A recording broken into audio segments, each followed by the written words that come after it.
Call to attention भी है। This is a call to attention. और इसी 5-7 साल में हमको वक्त कर दिखाना है जो दुनिया के सारे देशों ने 20 साल में किया है। और इसी में जो कुछ भी अपना बेस्ट हम दे सकते हैं, हमको बेस्ट देने की कोशिश करनी है। साथ ही हमें फ्यूचर की तरफ देखना होगा। हम कभी 5th जनरेशन के इंजन तक सीमित नहीं रह सकते। 6th जनरेशन की एडवांस टेक्नोलॉजी का डेवलपमेंट भी हमें जल्द से जल्द स्टार्ट करना होगा। क्या करना है, कैसे करना है, आप लोग जानते हैं। और उसमें जो मदद होगी हम लोगों की, वो मदद करने के लिए हम पूरी तरह से तैयार हैं। उस पर रिसर्च हर समय की मांग है। और जैसे जैसे दुनिया में टेक्नोलॉजी बदल रही है, आर्टिफिशियल इंटेलिजेंस, मशीन लर्निंग और न्यू मटेरियल का प्रयोग बढ़ रहा है, हमें अब कैसे उनसे आगे रहना है, इसके बारे में आप लोग जानते हैं। मैं तो इतना ही कह सकता हूं, आगे रहना है, आगे रहने की कोशिश करनी चाहिए।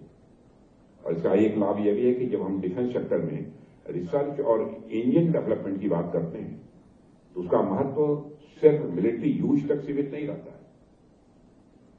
इंपॉर्टेंट बात मैं कर रहा हूं, जो कुछ भी आप करते हैं, इंजन डेवलप करते हैं, उस सेक्टर में रिसर्च करते हैं, तो उसका महत्व केवल मिलिट्री यूज तक ही नहीं रहता है।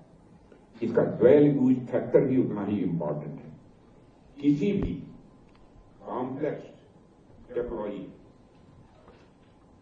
सबसे बड़ी सार्थकता यानी यूटिलिटी यही है कि उसके अनेक दूरगामी परिणाम लिख सकते हैं। जैसे मान लीजिए हमने एक सैटेलाइट भेजा।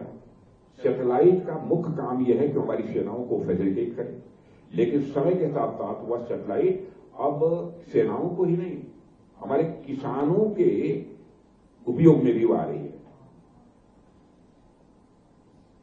अब किसानों के भी काम आने लगी है।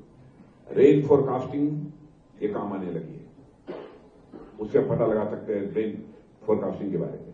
वेदर प्रिडिक्शन ये भी काम आने लगी। इस तरह से किसी भी टेक्नोलॉजी का दायरा और एप्लीकेशन बढ़ता है।